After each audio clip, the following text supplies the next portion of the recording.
どうもおいりです。今回は包丁のレビュー動画です。実際にこちらの包丁をレビューしていくんですけど、この包丁っていうのは一つ前の動画の大久保鍛冶屋さんの潜入動画があるんですけど、そちらで買わせていただいた三徳包丁です。で、今回はそのレビュー動画ということで、もちろんねこちらの魅力をたっぷり伝えていきたいんですが、今回主なテーマというのが新品の包丁を研ぐコツということで、新品の包丁をどうやって研いだらいいかわからないとか、研ぎ方が分かりません、なかなか刃がつきませんってね結構悩んでる方多いので、今回はその悩みを解決するためにも、実際に僕がどんな砥石でどんな順番でどういった注意点があるのかってことをお伝えしていこうと思います。では早速こちらの包丁紹介に移りたいんですが、いつもね僕の動画見てくれてる方はねもうすぐ分かったと思うんですけど、今回ねこのスタイル初めてだと思います。っていうのも僕つい最近引っ越したばかりで、この後ろにあった棚もリニューアルして新たにね作りました。後ろの包丁棚もこの砥石棚も新たに作って久々に動画投稿することができました。で、今回の動画の後半に少しねちょっとその僕が引っ越した理由とか今後僕がやりたい活動やりたいことっていうのがあるので、ちょっと最後の最後にそちらもお伝えしたいと思うので、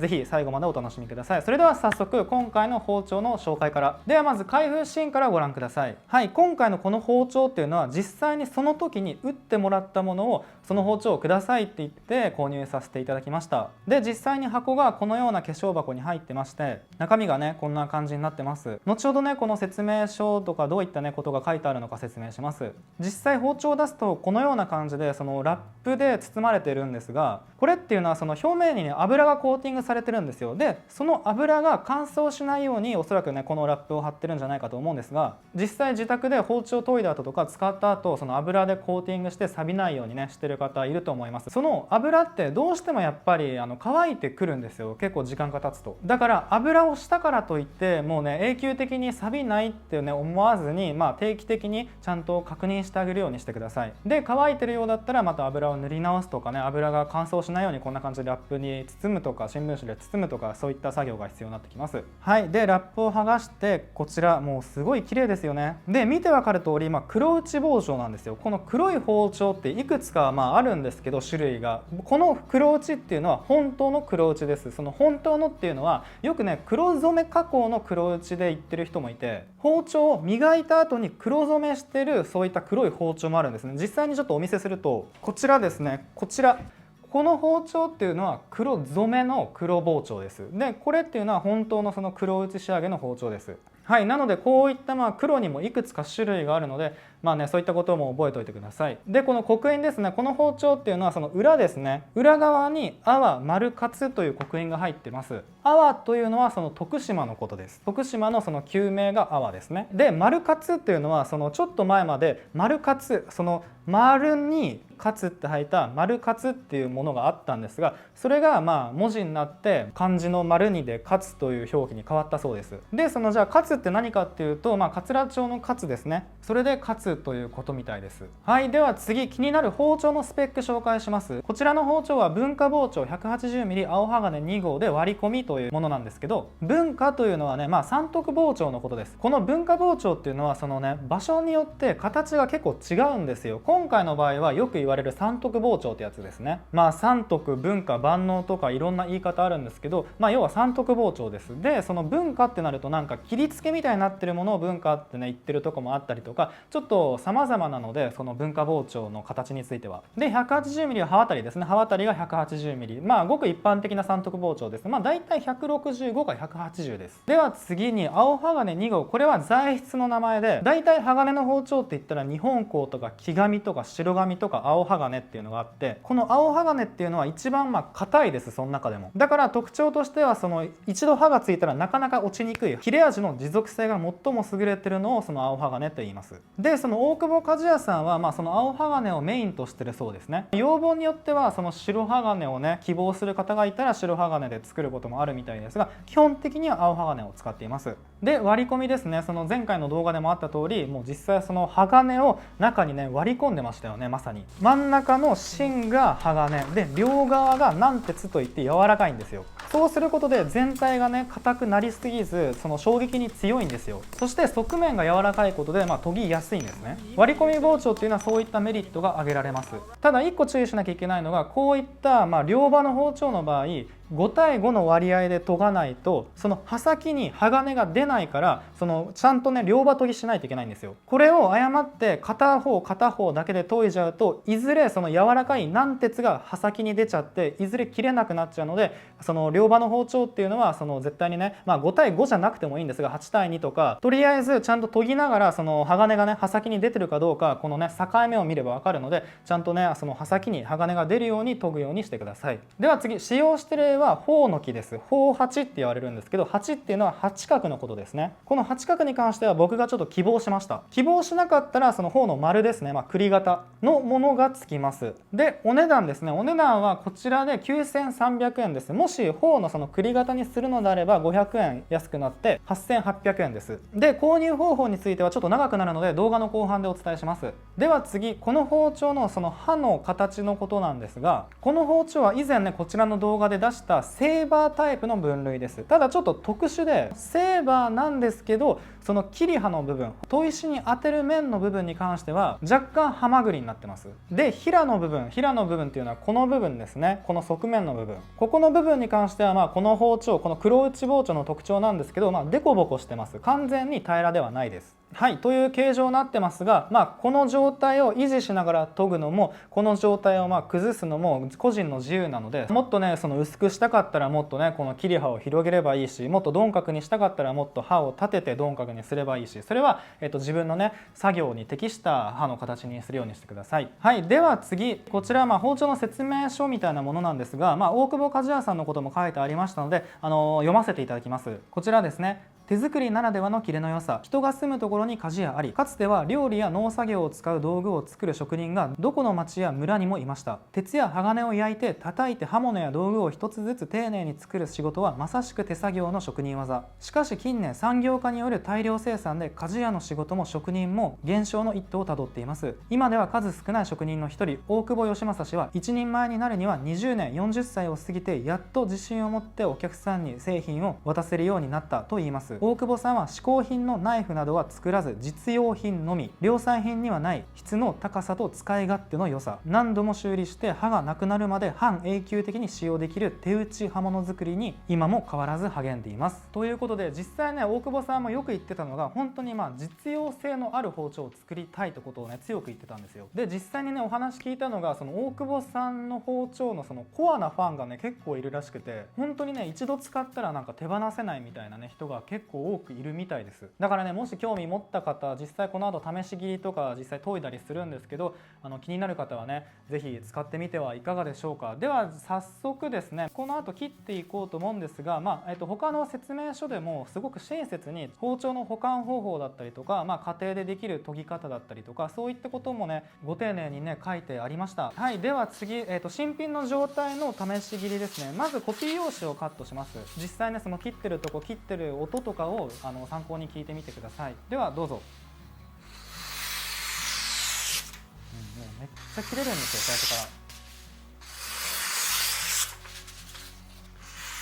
結構びっくりしましたね。でね、その紙カットの時、ただシンプルにこうやって切るんだったら切れるもの多いんですけど、丸めて斜めからその切った時にこんな感じで、これも簡単に切れてるんですけど、これ意外と難しくて、丸めたら刃が入らない包丁って結構ねあるんですよ。要はすごくね難しいんですよ、刃が入りにくいから。だからこうやって丸めて刃がね気持ちよく入ったらもうねもうすっごい切れます。はい、ぜひね今持ってる包丁でね試してみてください。はい、もうね本当にピンピンに研がれてました。もうピンピンです。もう、はい、聞いてね分かると思うんですけど、はい、ピンピンですね。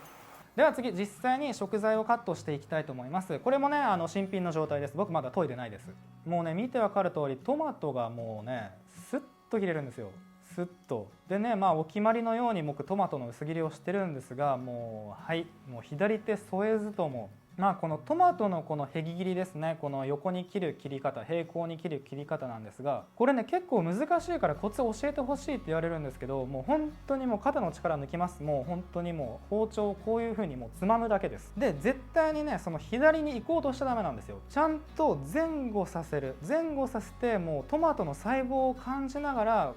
ちょっと左に力入れる、僕入れてるつもりないんですけど勝手に入ってくんですよね。なんか吸い付いていくように入っていくので、ちょっと何言ってるかよくわからないと思うんですけど、もう本当にとりあえず前後ってことは意識してください。でもうトマトがねその切れてることをイメージしながら、もう気持ちよさそう、もう気持ちよくしてあげるんですよ、トマトを。そうすると綺麗に切ることができます。で、今薄切りしたんですけど、まだねいけるなと思ってもっと薄く挑戦してみました。そしたらやっぱ案の定いけまして、ものすごいねいい刃がついてましたね。はい、やっぱりね何でもそうですけど、薄ければね薄いほどいいんですよ。そんなことはないですね。そんなこともないですが、薄ければ薄いほど気持ちいいです。すごくゾクゾクしますよね。はい、で、この薄さどんくらい薄いかっていうと、こうやってね刻印のこの泡丸カツもね透けちゃうんですよね。はい、では次ですね、トマトをね適当にスライスしてまして、もうこれも角がすごい立つから、切った後そのトマトが切られたことに気づいてなくて、こうやって崩した時にやっとトマトがね、あ、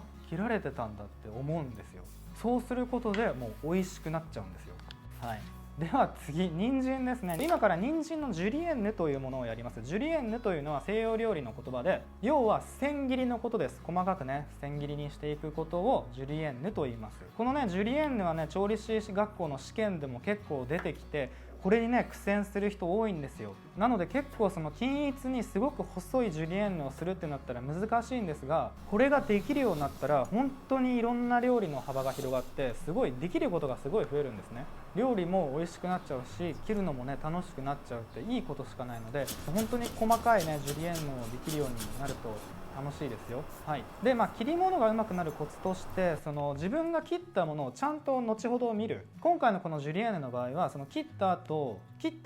その半分ちょっと切ってみて断面をね全体的に見てみるんですよ。その時に全体的にね均一に綺麗に切れることがその理想です。これがね結構バラバラでね映ってたりとかしますのでね、すごく難しいですよね。はい、では次、鶏胸肉ですね。この鶏胸肉、鶏肉って皮が切りにくいじゃないですか。なんですけどこの包丁はね綺麗に切ることができるんですよ。はい、やっぱりね肉ですね、肉切ってるちょっと大きめのね塊肉を切ってる時っていうのがねすごく気持ちいい。その切ってる時のねその感触、肉を切ってる時の感触っていうのはその野菜にはもちろんない感触なので、なんか大きい肉とかその魚とかをね切っていく時っていうのはちょっとテンション上がるんですよね。はい、ということでね食材の試し切りっていうのはこのような感じなんですけど、次は試し研ぎです。この研ぎがね今回のメインテーマではあるんですけど、もう一度言うと新品の包丁をその研ぐコツということでね、実際にじゃあこういったね新品の包丁を買いました。でそこから僕がどういう風にその砥石を使ってどういう順番で仕上げるのかっていうことをお伝えしていこうと思います。では早速、まず使う砥石、まず当てる砥石というのがマグネシア製法の1000番です。このマグネシアの1000っていうのが大事なんですよ。なんでかっていうと、そのね最初にその面のこの切り刃ですね、切り刃の状態をちゃんと見たいんですね。確認したいためにこのマグネシアの線を最初に当てます。実際どういうことか後ほどね分かるので、またちょっと後ほどまた説明しますね。で、研ぐ前に、やっておくことがこのマスキングテープなんですけど、柄にマスキングテープ、マスキングテープじゃなくてもなんかねビニール巻いても何でもいいんですが、要はこの頬の部分、木材の部分に水がね当たらないようにします。研ぎ汁が触れないようにします。特にこの頬の木に関しては吸水性が抜群なので、そういった黒い研ぎ汁だったりとかが触れるともうね取れなくなっちゃうんですよ。だからちょっと手間なんですけど、こういったね頬の木、吸水性のある木材の柄が使われてる場合っていうのは、何かねテープなりしてつかないようにするってことをお勧めします。はい、であと大事なのが、その歪みを見るということですね。刃先の状態とか左右に曲がってないかとか、そういったことを見ることで、そもそも曲がってたらそもそも綺麗に研げないので、その歪み直しとか、もしねちょっとおかしいなって思ったらね、その包丁屋さんに行って直してもらうとかできるので、一回ちゃんと見るようにしてください。でちゃんと確認できたら実際に研いでいくんですけど、実際ねこのように1000番で研いでって、こちらですね、これ見てわかる通り砥石に当てた時に全体が綺麗に当たってないんですよ。こうやってなんかねへこんでるような状態のことをエクボって言ったりします。そのエクボの状態ですね、どれくらいへこんでるかなとかどこにエクボがあるかなっていうのを見るためにこのマグネシア製法の旋盤が適していて、マグネシアっていうのはその大体いろんなレジノイドとかビトリファイドとか他の製法もあるんですけど、マグネシアが一番その平面精度があるんですね。硬い砥石なのでそれでそのごまかしが効かないからちゃんとねどこがへこんでるか、そのどういったハマグリになってるかとかそういったことが見分けやすいです。で旋盤っていうのはこれ2000番とかでもいいんですけど、その粗すぎず細かすぎずって感じですね。粗すぎるとその傷が粗いのでその見えづらいんですよ。で細かすぎると細かすぎることにそんな支障はないんですけど、そのちゃんと確認できるまで時間がかかる、全然削れてくれないので、だからそういった意味でも1000番2000番あたりを最初に当てるってことをお勧めします。でこのようにどこにねエクボがあるか、その刃の切り刃の状態ですね確認できたところで、その自分が今からどの番手のもの、どういった砥石を使えばいいかっていうのをここで判断したいんですね。でこういったエクボとかそのちゃんとフラットに当たらないってことに関してこれを気にしない人だったら別にいいんですよ。ちゃんと刃先は当たってるので。だけどこの見た目の状態ですね、そのエクボがなんかあってなんか気に食わないなとかなんか気持ち悪いなとかね、そういった方いると思うんですが、そういった方に関してはやっぱりね切り刃をフラットにしたいじゃないですか。だからそのエクボをね早くなくすためにも効率のいいように、僕は今回ねちょっとエクボが大きいなと感じたので粗砥石のちょっと番手の低いものからスタートします。で実際に砥石を変えて、こちらマグネシウムの400ですねの砥石でエクボがなくなるまで、切り刃がフラットになるまで研ぎます。これでもねだいたいそうですね15分から20分は研ぎ続けました。そうするとこのようにね見てわかる通り全体的にね同じ傷になったら OK です。はいということですね。ただ1個だけちょっと注意点があって、これをやる際に大体その研ぎの終わりの目安っていうのがよくね帰りが出るまでっていうんですよ。帰りっていうのが研いでったらその帰りとかまくれとかバリとかって表現があって、それが出るまで研ぎ続けろって言って、要はその刃先までも砥石が当たってる状態ってことですね。だから帰りが出てる状態っていうのが結構ねその粗砥石でその切り刃が揃うまでやっちゃうとこれがもう全体的に出るんですよ。出ちゃうんですよ。でこれっていうのは別に悪い状況ではないんですけど、何が言いたいかっていうと、例えばエクボが出てるところを重点的に研いだらそこの部分だけ刃先をね削りすぎちゃって刃のラインが崩れる恐れがあるんですね。でさらにその帰りがもう出たのにさらにそこを研ぎ続けると破れるって表現があって、薄いところをさらにもう薄くしようとしてすごいペラペラな状態になっちゃうんですよ。で実際本当に破れたような感じでなんかビラビラビロビロになっちゃうんですよ。だからそういった破れるってことがないためにも今からやる作業が必要で、さっきの粗砥石の作業中にもしね帰りが出てまたそれ以上研がなきゃいけないのにとか、もうあらかじめこれやっといてもいいんですけど、このような作業をします。これ5000番の砥石なんですけど、そういったちょっと高番手のもの、最後刃付けする砥石でもいいんですが、僕は5000番6000番ぐらいをおすすめします。こういった砥石でもうねコバをつけちゃうんですよ。コバっていうのはその最終刃付け、ちょっと最後に角度を上げてする刃付けのことですね。それをこの段階でちょっとつけちゃいます。そうすることによってもう破れずに済みます。破れないし、その刃のラインが整いやすい。どういうことかっていうと、そのコバを見ながら研ぐことで、そのコバが要は消えちゃわないように研いだらその刃のラインが崩れるってことは絶対ないじゃないですか。このコバを消しちゃってさらに研いじゃうと刃先が崩れてデコボコなラインになっちゃうので、そういったことを防ぐためにもこの最初にねコバをつけるっていうねその手も研ぎ方もありますので、これもねよかったら覚えてください。初心者の方は先にコバをつけるってやり方はすごくおすすめします。では次ですね、その粗砥石でフラットにできました。そしたら番手を上げて1000番の砥石で研ぎまして、で全体的にね1000番の傷になったら2000番とさらにね上げていきます。そうこちらちょっと余談なんですけど、研いでる時にね、研ぎ汁って出るじゃないですか。僕ねその研ぎ汁がすごく好きでというか、研いでる時にその包丁に乗っかってる研ぎ汁とかを見てるとね、もうなんかすごくアートだなと思って、すごくね綺麗じゃないですか。これね砥石によってもこの表現のね仕方が変わるんですけど、この研ぎ汁アーティストみたいにいそうですよね。いるかわかんないんですけど、もしかしたらいるかもしれないですね。はい、なんかねこういう研ぎ汁をずっとね見てるのも僕好きなんですよね。はい、では次、今回は天然砥石で仕上げようと思ったので、この2000番が終わったタイミングでこの黒砥石、対馬砥石というものですねに使えます。この黒砥石というのはよくね、その仕上げ砥石、仕上げ用の天然砥石に移行する前に一度この黒砥石を挟むと、傷がね消えていいよっていうことで、この黒砥石は結構重宝されてますね。で、この黒砥石で研いでるんですけど、最近ね黒砥石の保管方法について質問を受けたのでお答えします。黒砥石っていうのはその他の砥石、他の天然砥石と違って、そのずっと水分が必要とする砥石なんですよ。なんでかっていうと海の砥石なんですよ。海砥石なんですよ。他の砥石、天然砥石っていうのは大体山ですね。なんですけどこの対馬砥石っていうのは海の砥石なので、その常に水に触れてないといけないんですね。乾燥しちゃったらもう本当にすぐ割れてしまうらしくて、保管するときはすごく注意が必要です。で、その保管方法っていうのが僕の場合実際これ教えてもらったことなんですけど、もうびっしょびしょの布巾をびっしょびしょにして、でくるんでビニールでその覆って保管っていうことをしてます。人によってはもう常に水につけてたりとか、あと聞いた話だとそのトイレですね、トイレのその蓋、トイレのその便器じゃないですよ、便器じゃなくてその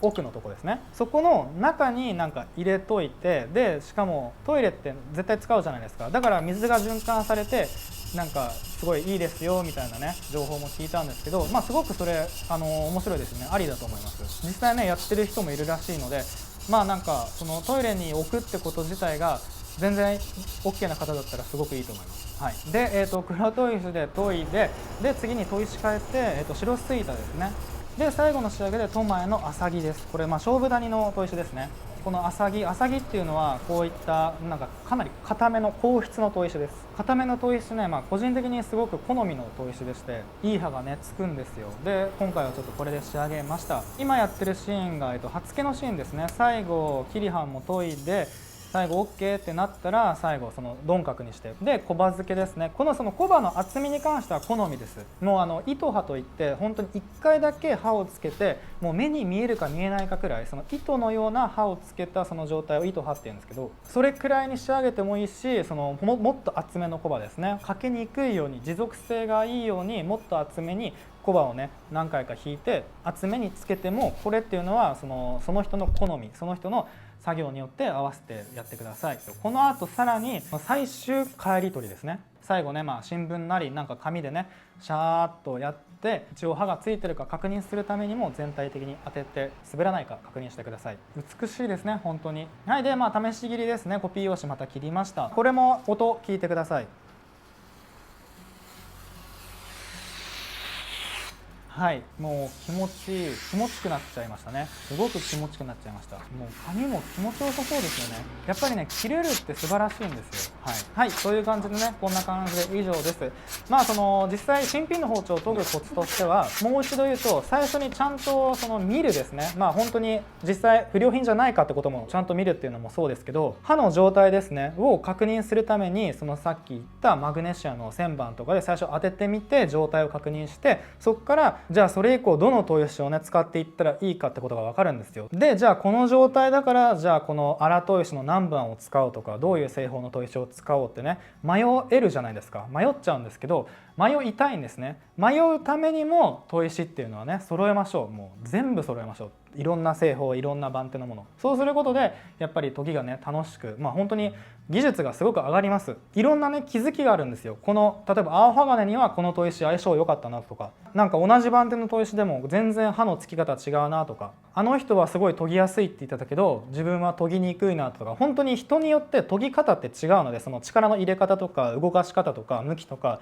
本当にそれって違うので、それとの相性もあるんですよ。だからそういったことを見つけるために、気づくためにもその砥石をねたくさん買いましょう。もうたくさんということを今日が一番伝えたいことでした。もう砥石をいろんな種類集めることによって、研ぎがうまくなる新しい砥石の世界、包丁の世界っていうのがもうガッと広がります。もうガッと。はい、というお話でした。な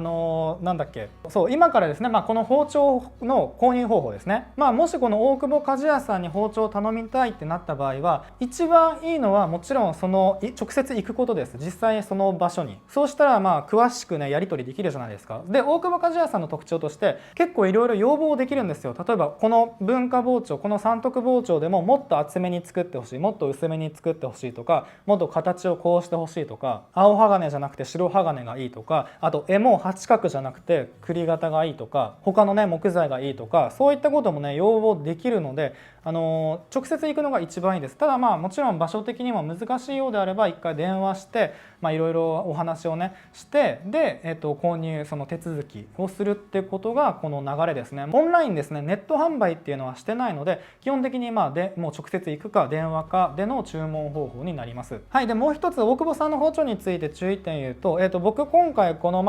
ほとんどね両刃の包丁っていうのはほとんど黒打ちのものが多いんですが、和包丁片刃の包丁ももちろん作ってます。刺身包丁とか出刃包丁、薄刃包丁とか、あと刃も切りとかね、いろいろ作ってらっしゃるんですけど、その片刃包丁和包丁っていうのは基本的に磨きになります。磨きっていうのはもうこういうね磨いてるものですね。磨かれてるもの、よく見るタイプのやつ。片刃包丁っていうのは全体的に裏すきを作ったりとか、もちろんここもね裏すきついてるんですよ。表側もこれ削ってるんですよ。だから片刃包丁に関しては基本的に黒打ちではなくてこの磨きのものになります。はい、ということを覚えておいてください。では以上ですね、その大久保鍛冶屋さんのご連絡先っていうのは概要欄に貼っておきますので、もし興味ある方ぜひ見てみてはいかがでしょうか。それでは今回の動画、このテーマっていうのは以上なんですけど、今からですね、最初にお伝えした通り、ちょっと引っ越した僕が今東京に引っ越してきたんですけど、引っ越してきた理由だったり今後やりたいことっていうのを最後に伝えて終わろうと思います。僕が東京の方に引っ越してきた理由っていうのは、やっぱり活動しやすいですね。いろんなとこを僕今年中にいろいろ行きたいとこあるんですけど、そこにやっぱり行きやすいっていうのと、いろいろ人ともね接しやすい、関わりやすいっていう環境だったので、美味しいもの、美味しいお店ですね。今その世間でその一番って言われてる星ミシュランのねレストランだったりとか、東京に集中してるじゃないですか。だから今この時代でいいと言われてるものは何なのかってことをちゃんとね見るためにも、やっぱり東京でいろいろ勉強できるなと思って、それが一番大きいですね。あとこれもすごくやりたいことが、僕と僕の見てくれてるフォロワーさんですねとの交流の場っていうのを設けたくて、いろいろなイベント開催したりとか、実際にね今後そういった機会は増やしていくつもりなんですけど、実際にねそういった環境づくりっていうのは今もう本当に作り上げてる最中なので、それはねぜひ楽しみにねお待ちいただきたく思います。あとですね、実際にもう始めてはいるんですけど、僕のウェブサイト作ったりとかもそうだし、東京にねある場所を構えていて、そこでは実際に僕がデザインした包丁なり、その棚なりとか、そういったものを販売したりとか、実際みんなで研ぎ道場みたいな、研ぎを教えたりとか料理を教えたりとか何か僕とフォロワーさんとのその場所、その刃物好き、砥石好きがもう集まるような場所っていうのを作りたくて、実際にね、結構進めております。なのでね、今後そういった詳細発信していきますので、すごく楽しみにお待ちいただけたらと思います。はい、ということで以上です。今後とも応援よろしくお願いします。そしてね、いつも温かいコメントくれる方、本当に励みとなってます。ありがとうございます。それでは今回の動画少しでもいいなと思っていただきましたら、ぜひグッドボタンとチャンネル登録よろしくお願いします。ではまた次の動画でお会いしましょう。ありがとうございました。